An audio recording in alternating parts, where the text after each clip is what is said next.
রংপুর মেডিকেলে ফরেনসিক বিভাগের চিকিৎসক রাজিবুল ইসলাম রোববার ট্রাইব্যুনালে সাক্ষ্য দিতে এসে কান্নায় ভেঙে পড়েন। শহীদ আবু সাইদের ময়নাতদন্তের রিপোর্টে পুলিশের গুলির কথা উল্লেখ করায় সেই সময় তাকে কি ভয়াবহ পরিস্থিতি সামাল দিতে হয়েছে তা তুলে ধরেন ট্রাইব্যুনালের সামনে। তার সাক্ষ্যে উল্লেখ করেছেন যে তিনি সঠিক এবং প্রকৃত বর্ণনা দিয়ে একটা রিপোর্ট তৈরি করেছিলেন।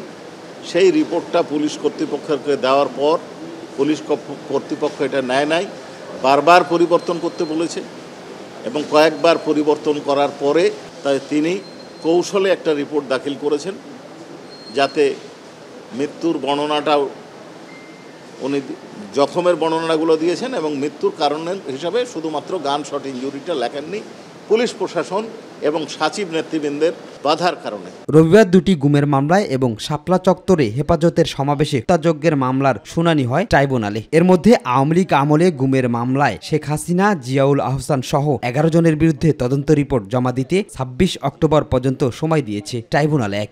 আরও দুটো মামলা ছিল, সেই দুটো মামলায় একটা শাপলা চত্বরের মামলা এবং আরও একটা মামলায় গুমের শেষ বিষয়ে আমরা গুম অর্থাৎ এনফোর্স ডিসঅ্যাপিয়ারেন্স, সারা দেশে যে শত শত লোককে গুম করা হয়েছে কারো খোঁজ আমরা এখনও পাইনি, কারা দীর্ঘদিন 7 মাস 8 মাস 7 বছর 8 বছর পর মুক্তি পেয়েছে, তাদের তদন্ত চলছে, সেই তদন্তের জন্য আমরা সময় চেয়েছি। এদিকে রোববার মেহেরপুরে শিবির নেতাকে গুম করে হত্যা মামলায় সাবেক জনপ্রশাসন মন্ত্রী ফরহাদ হোসেনকে কারাগারে পাঠিয়েছেন বিশেষ ট্রাইব্যুনাল। আর শাপলা চত্বর হত্যাযজ্ঞের মামলায় সাবেক আইজিপি শহীদুল হক সহ গ্রেফতার 4 জনকে একদিন করে জিজ্ঞাসাবাদের অনুমতি দেওয়া হয়েছে। শিমুল খান, মাই টিভি, ঢাকা।